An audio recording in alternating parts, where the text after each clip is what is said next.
가만히 놔두십니다. 어제 장은 3대 지수 모두 큰 폭으로 상승, 반도체도 다시 한번 큰 폭으로 상승. 트럼프는 이란 핵무기 포기에 동의, 일주일 내 타결 시사. 좋은 뉴스가 나왔고 농축 우라늄까지 확보할 것. 그럼에 따라서 원전주도 크게 상승을 했습니다. 공포지수는 68. 진짜 익스트림 그리드를 한번 가볼 만도 한데 가지 않고 있는 모습. 풋 앤콜 옵션은 0.68. 이제 가시권에 들어왔다. 풋 앤콜 옵션이 0.70 밑으로 내려간 요 구간은 굉장히 부분 익절을 하기 좋은 위치죠. 채널을 그어보면은 요런 식으로 요 자리를 갱신해주면은 여기가 아마 근본의 상반기에 미국 주식의 고점이 아닐까 조심스럽게 생각을 해봅니다. US100 나스닥 지수 드디어 이제 온 거죠. 블랙홀 라인 돌파를 했고 이틀이 지났습니다. 요때는 블랙홀 라인 위에서 한 3일 정도 버팅겼다. 그리고 요때는 한 이틀 정도 버팅겼고 통상 블랙홀 라인 돌파를 하면은 항상 이 지점에서 그런 소리가 나왔을 거예요. 이번엔 다르다. 새로운 채널, 새로운 영역으로 간다. 저도 살짝 기대는 되네요. 이번에는 과연 다를까? 근데 지금까지 다른 적이 없었어. 항상 이 장기 저항선 블랙홀 라인을 돌파하면은 조금 버팅기다가 조정이 왔었다. 물론 지금은 바로 조정이 올 것 같은 그런 느낌은 안 들어요. 그런데 이때도 안 들었어, 느낌은. 근데 이제 어떻게 될지 좀 지켜봐야 되는 모습. 너무 욕심을 부리지 말고 현재는 고레버러지일 경우에는 그냥 가진 종목만 상승을 기도하면서 즐기자. 욕심이 많으면은 화를 부른다. 일봉의 RSI는 80, 지수의 RSI가 80이면은 상당히 과열권이다. 개별 종목의 RSI는 뭐 85나 미치면은 90까지도 올라가는데 전체 지수의 RSI가 80이면은 과거의 사례로는 고점 언저리였다. 엔비디아가 어제도 내리고 구글이 올랐다고 하면은 시총 1위를 내줄 수도 있는 상황에서 우리 젠슨 황이 엔비디아의 주가를 관리한 듯 보입니다. 21선 이탈하지 않고 다시 한번 전 고점 라인 빨간색 선의 터치. 이제는 엔비디아가 올라가더라도 요 라인에서 다시 한번 저항을 받을 수가 있다. 엔비디아가 힘이 없네요. 엔비디아의 수급이 반도체 개별주로 전부 가버린 상황에서 엔비디아의 아성이 예전만 하지 못하다. 반도체는 다시 한번 신고가를 갱신할 말이 없네요. 이거는 어제도 말했듯이 요거는 주식이 아니야. 요거는 그냥 AI 버블. 요거는 뭐 165불? 요거는 이번에는 다르다. 성립이 됐죠. 성립이 됐어. 이번에는 다르다. 이번에는 달랐던 거지, 반도체가. 그런데 다름이 완성된 이 시점에서 굳이 여기서 산다? 그냥 보유자의 영역이다. 테슬라는 상승의 채널을 한번 그려봤어요. 긴 조정을 끝내고 하락 채널 검정색 상단을 장대 양봉으로 돌파하고 다시 한번 개미를 털고 이제 점차 상승의 느낌으로 가려고 한다고 하면 계속 말씀드렸듯이 이 파란색 200일선을 돌파해야 된다. 200일선은 종목의 우상향과 우하향을 결정짓는 중요한 장기 이평선이므로 여기를 빨리 돌파해줘야 돼. 오늘 밤이나 뭐 내일 밤까지 그때까지 내가 한번 기회를 주겠다. 내일 종가 기준으로라도 좀 돌파를 해줘야 다음 주에 약간의 상승을 기대해 볼 수가 있다. 매수의 적절한 자리는 추세 하단선. 어제도 한번 왔었죠. 추세 하단선에서 매수를 해야 좀 들고 갈 수 있는 단가가 된다. 이 추세를 이탈하면 안 되죠. 그러므로 매수는 추세선 하단에서 매수를 하고 그 자리가 손절 라인이 된다. 매수의 자리이자 손절의 라인이 된다. 돌파만 해주면은 자유로운 자리므로 약간의 상승을 기대해 볼 수가 있겠죠. 유가가 좀 하락을 해주고 있는데 아직 51선 이탈하지 않았기 때문에 추세가 꺾였다라고는 볼 수가 없습니다. 오늘 밤 여기를 다시 지지하고 다시 올라주면은 다시 유가의 추세가 시작된다. 명확하게 종전이 돼야만 유가의 추세가 꺾일 것 같습니다. 51선 어제 살짝 이탈했었는데 아쉽게도 다시 말아 올리면서 뭐 이때도 똑같은 상황이죠. 오늘 밤 유가가 90달러를 이탈해줘야 유가의 추세가 꺾였다고 볼 수가 있는 것이죠. 최근의 트렌드를 보니까 유가가 내리면은 골드가 오르더라. 골드가 지금 장기 추세 하단선 여기 검정색만 오면은 조금 튀어오르는 경향이 있다. 하지만 골드의 추세는 꺾인 건 맞아요. 다만 반등의 지점에서 반등이 나왔다. 골드의 추세가 다시 살아나려면 51선 돌파를 해주고 뚫고 지지가 나와야겠죠.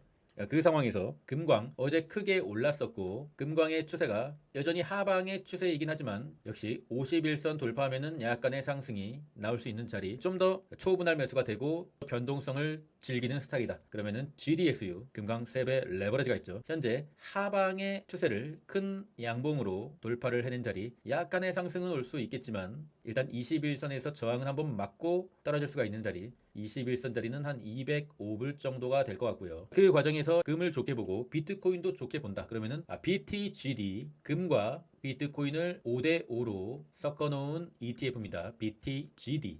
추세적으로 나쁘지 않아요. 최근 비트코인이 약간의 반등을 해주면서 51선 뚫고 ZZ가 나오고 다시 한번 상승. 이런 식으로 추세를 돌릴 수가 있는 변동성이 그렇게 크지 않은 종목입니다. 관심 있으신 분들은 BTGD도 참고해 볼 수가 있겠다. FNGS도 어제 상승을 해줬고요. FNGS가 이제 전고점에 거의 다다랐습니다. 한 3% 내지 한 2.5% 차로 접근. 어제도 말씀드렸다시피 제일 못 가는 이 FNGS도 전고점을 탈환할 경우 그때 좀 조정이 시작되지 않을까 싶어요. FNGU는 굉장한 괴리율로 전고점에 상당히 많이 남았지만 본주로 봤을 때는 그다지 차이가 나지 않고 거의 다 왔다. 불주는 황제. TQ도 굉장히 잘 가고 있고요. 그러나 볼린저밴드 상단을 맞았죠. 긴장해야 될 때. 데이터 센터의 종목을 보면은 데이터 센터는 전부 이제 볼린저밴드 둥둥이에요. 보유자의 영역이다. 영상을 보시고 투자하신 분들은 약간의 부분 익절 필요한 자리죠. 추세를 돌파했고 보유자의 영역이다. 아이온큐는 실적 발표가 좀 나가리가 된 것 같아요. 상승분을 많이 반납을 했고요.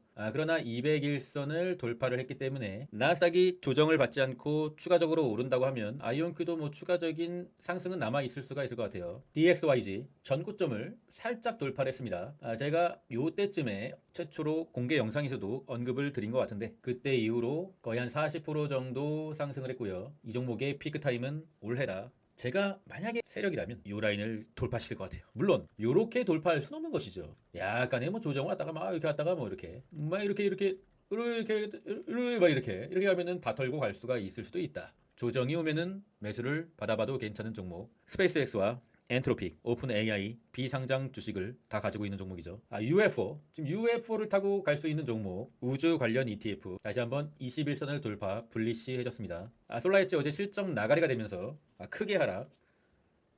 다시 한번 요 검정색 장기 지지선 오면은 매수 받아볼만 하죠. 구획을 나눴다고 했죠. 이 구획의 끝에서 항상 고점이 나왔다. 그런데 요 구획의 끝에서 저점이 나왔다. 요 구획과 지금 요 구획이 좀 비슷하다. 그리고 다시 한번 요 구획의 끝에서 고점은 한번 나와야 되지 않겠느냐. 6월 12일이네요. 아직 너무 많이 남았다. 당분간은 솔라엣지의 주가가 좀 좋지 않을 거라고 생각하고 있는데 다시 한번 하단에 오면은 이탈하지 않을 것을 기대하고 분할 매수로 받아볼 수가 있겠죠. 오랜만에 보는 XIFR 어제 고가를 갱신했었네요. 재미는 없지만 하단에서 추매를 해볼 수 있는 종목 나쁘지 않습니다. 차트가 SMR이 어제 큰 상승을 해줬습니다. 51선을 살짝 돌려내려는 자리 다시 조정이 오면은 접근해볼 수가 있겠다. SMR의 상위 호환인 오클로가 차트는 더 좋아요. 일목균형표 돌파를 해냈고 좀 자유로운 자리에 와있다. 조정이 오면은 단기 매매로 좀 접근을 해볼 수가 있겠죠. 테더의 도미넌스는 채널을 한번 수정해봤습니다. 파란색 상단, 파란색 하단. 맞고 떨어지고, 맞고 떨어지고, 맞고 떨어지고, 맞고 떨어졌어요. 그럼 여기서 하단에서 좀 반등이 나오고 있는 코인을 투자하고 있는 우리에게는 좀 좋지 않은 소식. 그러면 다시 맞으러 올라갈 수도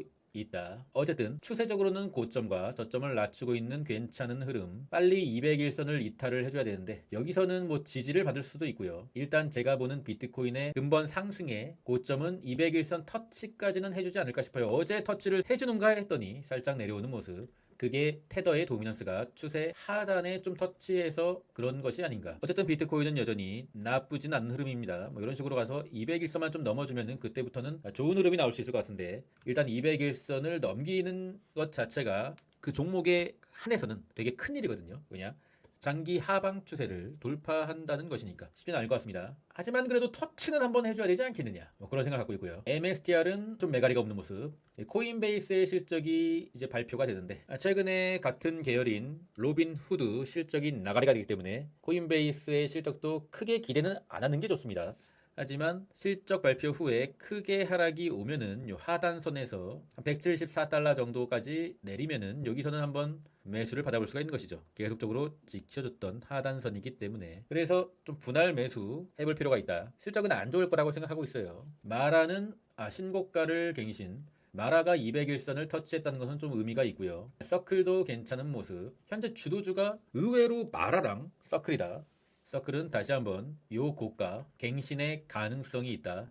200일선이 이제 여기서 그려지고 있는데 200일선을 돌파했다는 것은 다시 한번 내려도 200일선에서 지지를 받을 수가 있다. 그러면은 이 자리 한 108달러 정도 다시 한번 내려오면은 매수가 가능해지는 것이죠. 이 라인에서 매수가 가능하다. 후드도 약간 올라온 모습. 그러니까 코인베이스도 실적이 나가리가 되더라도 후드처럼 다시 한번 반등이 가능하다. 분할 매수를 강조드리고요. 오늘의 일정은 데이터 센터, 아이렌, 코어 위브 실적 발표가 있고요. AAOI 그리고 로켓넷 좀 굵직굵직한 종목들 실적 발표가 있습니다. 그리고 코인베이스 실적 발표가 있고요. 보유자분들은 참고하시고요. 인베스팅의 50% 할인, 더 시저링크를 이용하시면 15%의 할인이 추가 적용되고요. 실적 발표와 애널리스트의 목표가를 객관적으로 알 수가 있습니다. 인베스팅의 정보들을 활용하면 시간을 많이 절약할 수가 있습니다. 관심이 있으신 분들은 고정 댓글 링크를 확인해 주시고요. 차트를 수시로 저는 보기 때문에 변곡의 자리에서 누구보다 빨리 여러분이 쉽게 알 수 있도록 알려드리고 있어요.